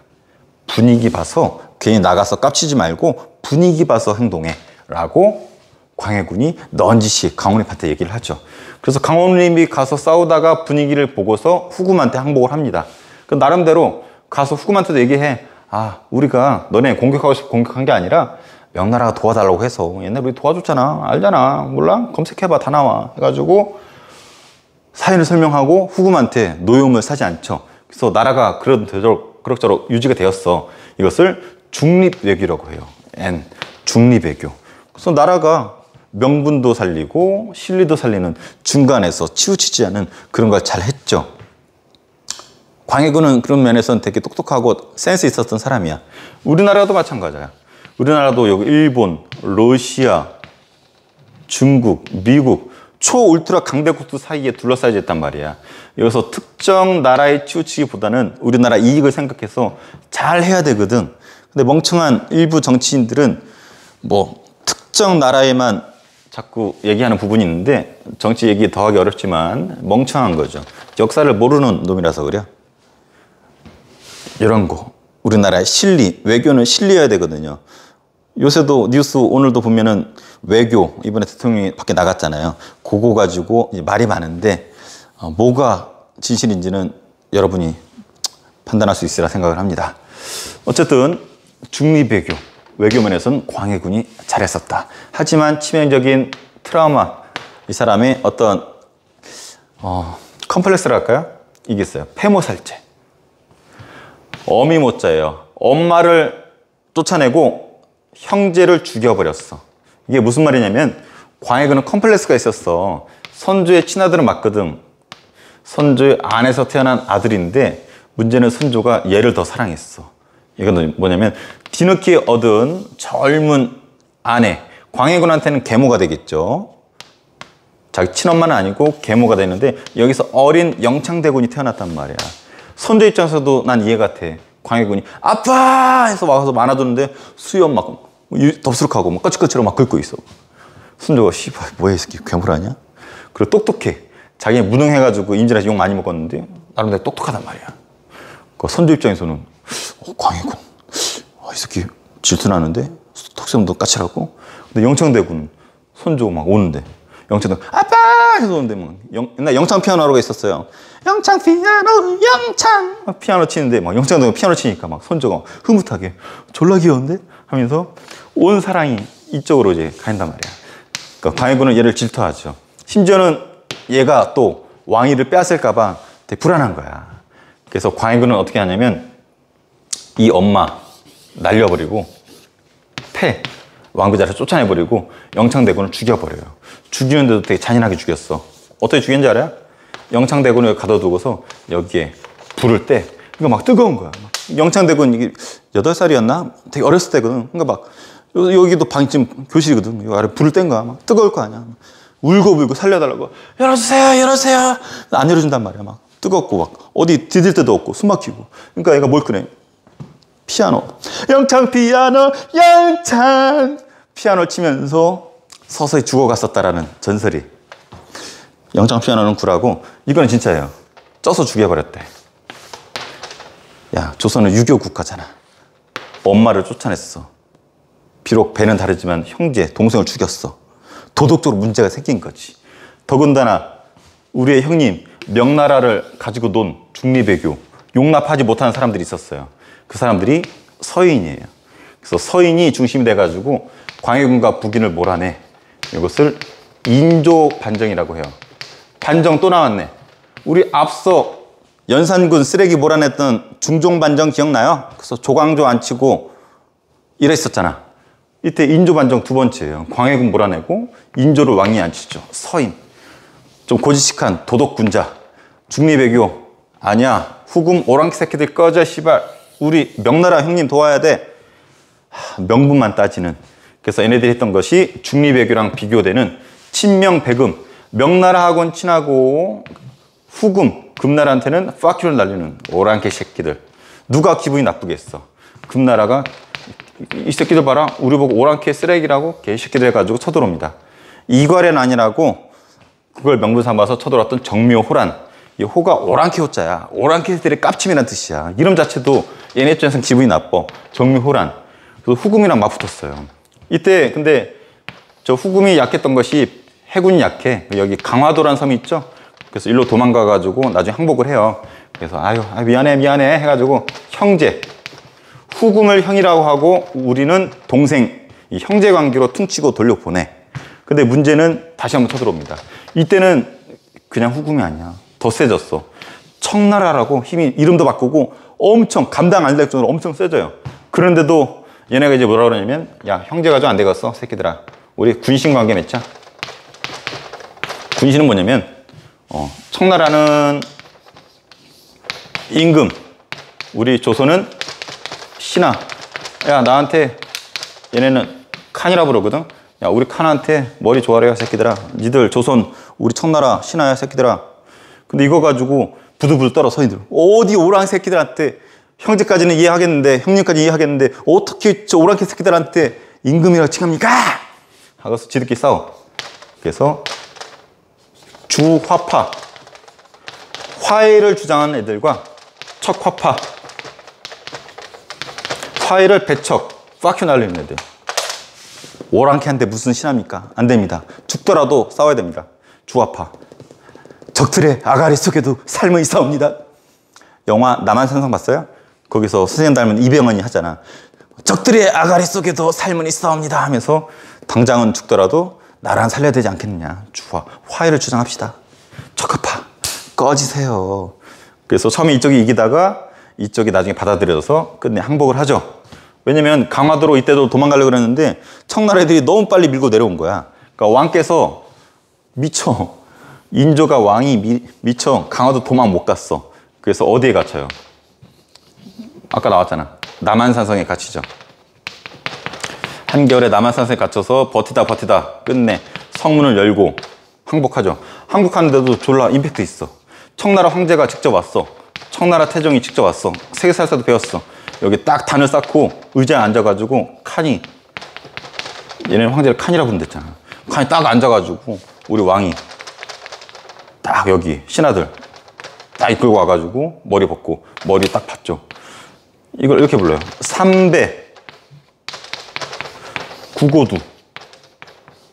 여기 세 번 큰절하고 9번 머리를 조아려야 돼.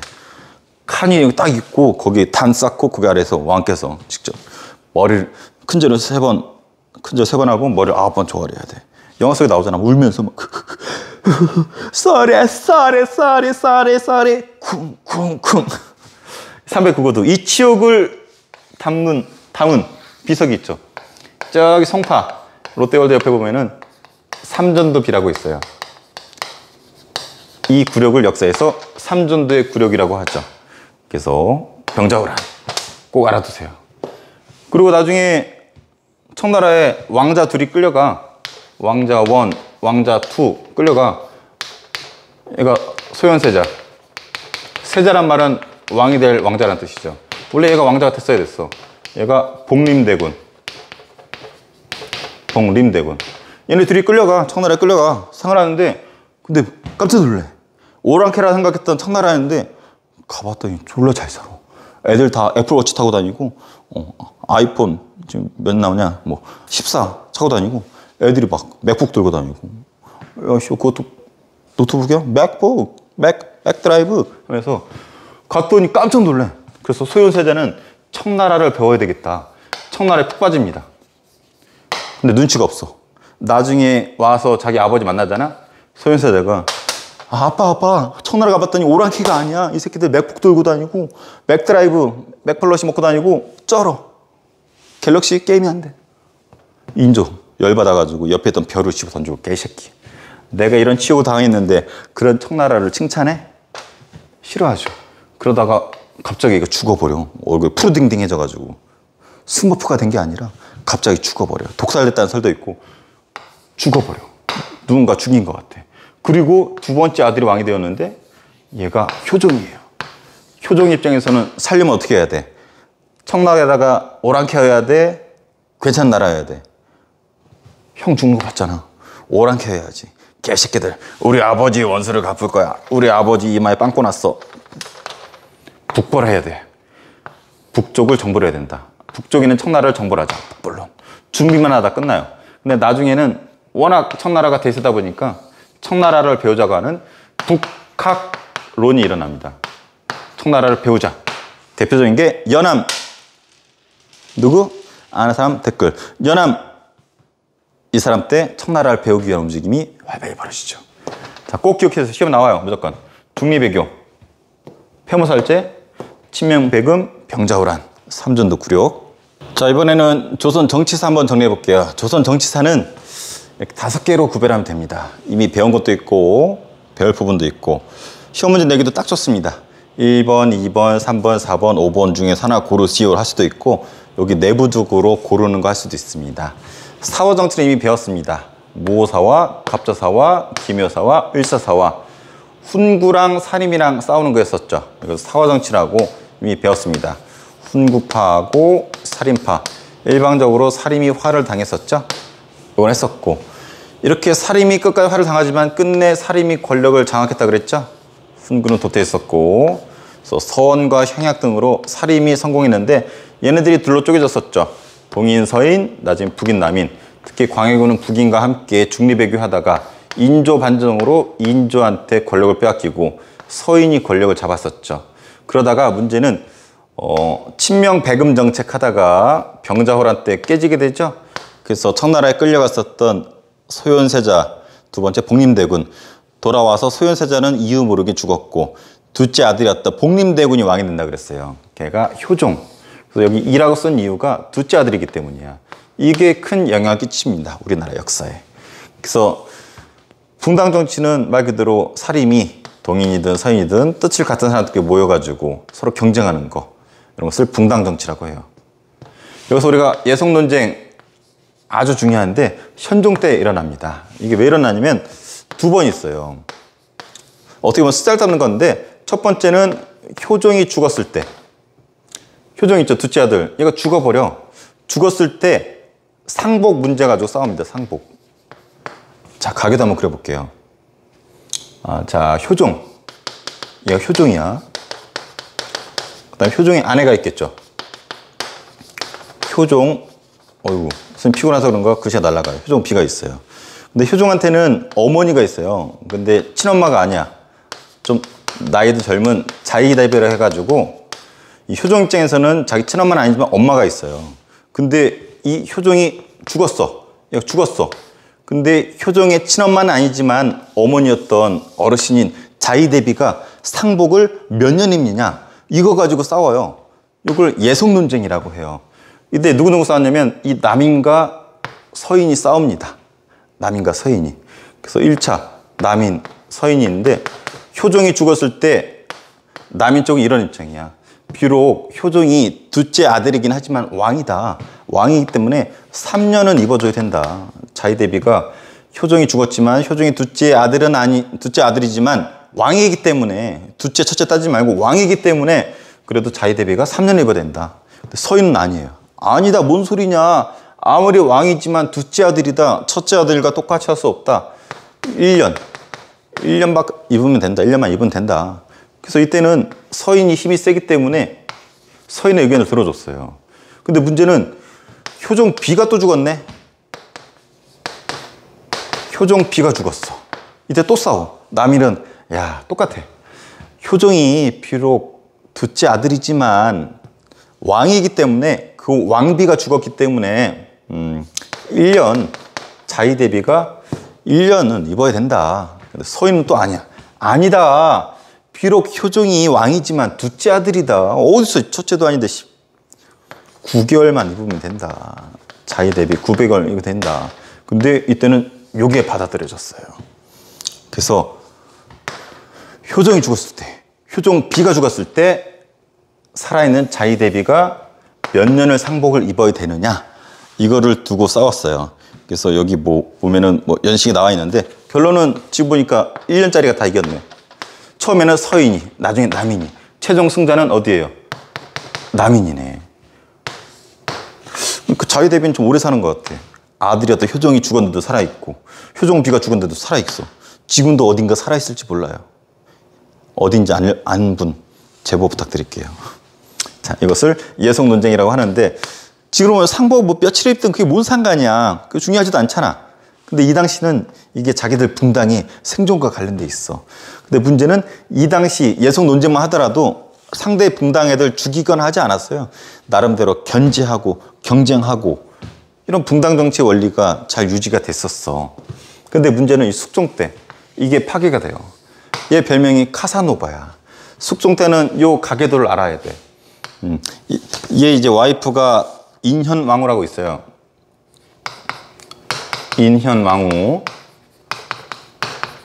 얘가 어떻게 보면 현실적인 조강지처고 얘가 이제 서인의 여자야. 그래서 이제 환국정치라는 걸 이해해야 돼요. 나라를 바꿨다. 한마디로 이때는 서로 싸우더라도 죽이진 않았잖아. 이때는 상대 붕당을 죽여버려. 죽이고 이쪽 붕당의 힘을 완전히 실어줘요. 이때 이 새끼 또 깝친다. 이 새끼도 완전히 죽여버리고 이쪽에 힘을 실어주고 왔다 갔다 왔다 갔다. 이때는 서로 살려두고 경쟁시키는 거였는데 이건 아예 죽여버려. 이걸 환국정치라고 하는데 이걸 즐겼던 사람이 숙종이야. 숙종만 해당돼요. 환국정치는. 그래서 총 3번 있었습니다. 자, 첫 번째 환국은 뭐냐면 남인의 우두머리 중에 허적대감이 있었어. 영의정이었어. 근데 이 새끼가 지금 남인이 마지막에 이겼잖아요. 힘이 있단 말이야. 왕의 허락도 없이 자기 집 잔칫날 왕이 쓰는 천막, 기름 천막이 있어. 비 오면 비 새지 말라고 기름 천막 쓰는데 왕 거야. 이 새끼가 왕의 허락도 갖다 쓴 거야. 뒤늦게 왕이 이걸 알고서 이 새끼들, 남인 새끼들 봐라. 개새끼들 해가지고 남인에서 서인으로 권력을 바꿔줘요. 이게 첫 번째 환국이야. 두 번째 환국. 두 번째 환국은 이 서인의 이제 왕비가 인현왕후인데 이 숙종이 좀 바람둥이야. 인현왕후 좀 실적이 난 거야. 되게 차분하고 단아한 그런 여성인데 재미가 없어. 그러다가 이 남인들이 쫓겨났잖아. 얘네들이 비장의 카드 하나 준비하죠. 얘가 드라마에도 자주 나오는 누구냐면 장희빈이야. 희빈 장씨라고도 해요. 아주 이쁘대. 그래서 의도한 것처럼 얘는 남인이 준비한 거지. 남인이 의도한 것처럼 왕의 눈에 띄웁니다. 숙종이 딱 봤더니 졸라 이쁘거든. 인현왕후는 단아하고 착하지만 실증나. 너무 고리타분해. 장희빈 짜는데 장희빈한테 마음을 빼앗깁니다. 그래서 얘를 쫓아내버리고 얘를 왕비로 삼아버려. 그러니까 서인에서 남인으로 갈아탄 거죠. 그래서 장희빈을 택하면서 서인에서 남인으로 갈아탑니다. 남인이 다시 권력 잡은 거지. 근데 문제는 장희빈, 사람 외모라는 게 금방 실증난단 말이야. 장희빈 이쁘긴 하지만 시간이 지나고 실증나고 또 얘가 좀 괴팍해. 자, 그리고 인현왕후를 또 잊지 못해요. 또 이 새끼가 좀 바람둥이인 게 자기가 쫓아낸 거 자기가 잊지 못해. 자기 부하시켜서 가서 봤더니 인현왕후 뭐 했나 봤더니 악기 연주하면서 숙종 잊지 못해 숙종 이러면서 숙종을 아주 그리워하는 게 느껴진단 말이야. 그래서 숙종이 자기를 그리워하고 장희빈 뭐 하나 봤더니 인현왕후 막 인형 만들어 놓고 막 저주 걸고 있어. 꼭꼭꼭꼭꼭꼭 해놓고 막 저주하고 막 괴팍하고 그런 장희빈한테 실증나면서 장희빈한테 사약을 때립니다. 사약을 때리고 얘를 다시 불러들여. 그래서 장희빈 쫓아내고 다시 인현왕후를 왕비를 앉히는데 그래서 남인에서 다시 어디로? 서인으로. 근데 문제는 여기서 남에서 서에서 남, 남에서 서 자꾸 갈아타죠. 이걸 환국이라고 하는데 문제는 이 갈아탈 때 이 새끼들을 가만히 놔두지 않는다라는 거야. 죽여버린다는 거야. 죽여버리고 얘네들한테 권력을 넘긴다라는 거야. 왔다 갔다 왔다 갔다. 통장 장기인마저도 사형 먹였다니까. 이런 걸 환국이라고 그래요. 왕이 중앙에서 한쪽 죽여버리고 한쪽에 권력을 몰아버리는 거. 이 새끼들 좀 커지는 것 같다. 몰아버리고 키워주고. 어떻게 보면 되게 센스 있는 것 같으면서도 사람들이 죽어나가는.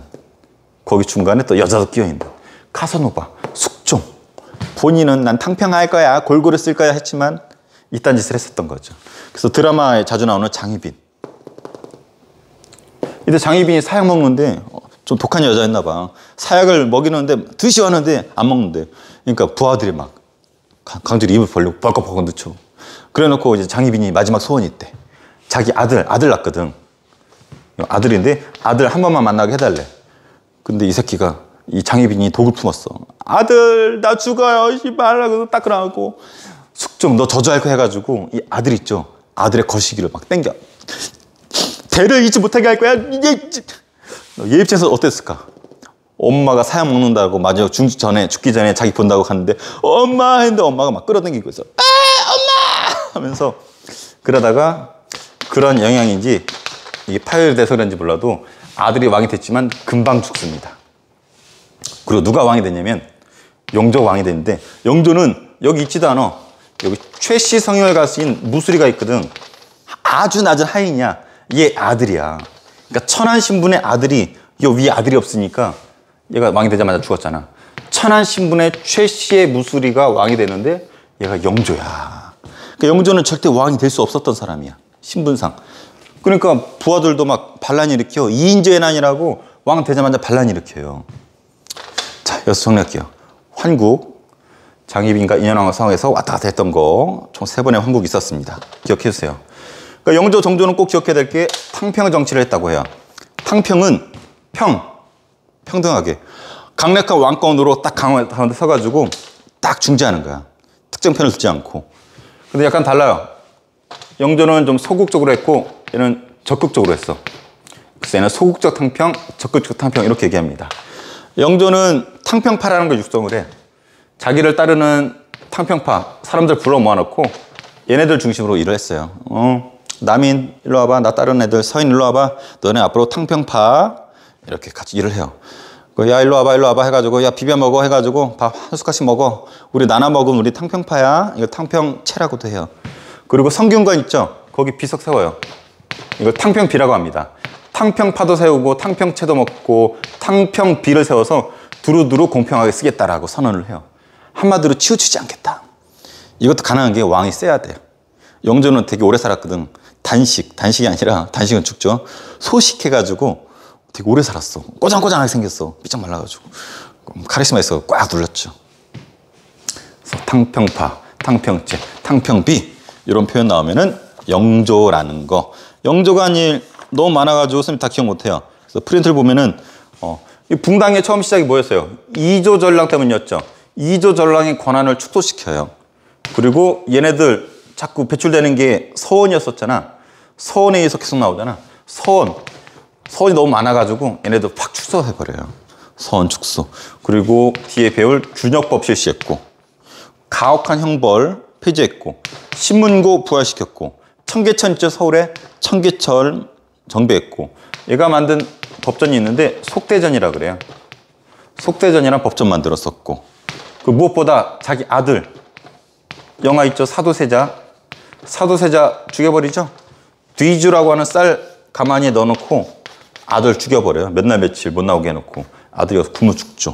영화 사도세자. 왜 아들을 죽였냐면 얘를 따르던 애들이 이제 붕당에 이제 노론이라 해야 되는데 걔네 눈치도 보고 얘는 되게 똑똑한데 아들을 사냥 좋아하고 아버지 뜻을 못 따랐대. 정치적인 이유 또 따라오지 못한 이유 이런 걸로 아들을 죽여버리죠. 이 아버지가 죽은 걸 보고 왕이 된 애가 정조. 정조는 어려서부터 본인도 살해당할 위기에 놓였었고 아버지가 죽은 걸 옆에 봤단 말이야. 자기 할아버지가 아버지를 죽이는 걸 본 애가 정조야. 그러니까 이렇게 좀 어렸을 때 좀 트라우마 겪은 애들은 되게 현실적이고 되게 문제 해결력이 뛰어나. 그래서 똑똑해. 천재야. 조선 전기의 조선 세종이 있었다면 후기엔 정조. 실질적으로 조선은 정조 때가 피크고 그 이후로 나라가 망해가요. 정조는 이런 일이 있었어요. 적극적인 탕평했다라는 것은 할아버지였던 영조는 왕에 이렇게 탕평패가지고 버무려같이 같이 썼잖아. 얘는 옳고 그름을 따졌어. 야, 얘기해봐. 야, 그건 옳지 않잖아. 옳지 않아. 야, 얘기해봐. 너도 옳지 않아. 해가지고 옳고 그름을 자기가 듣고 있는 그대로 객관적으로 판단했대요. 좋아. 너도 좋아. 그래서 있는 그대로 탕평한 거야. 시시비비 옳고 그름을 따졌대. 쟤도 옳고 그름을 따지네요. 소리 들리는 거 보니.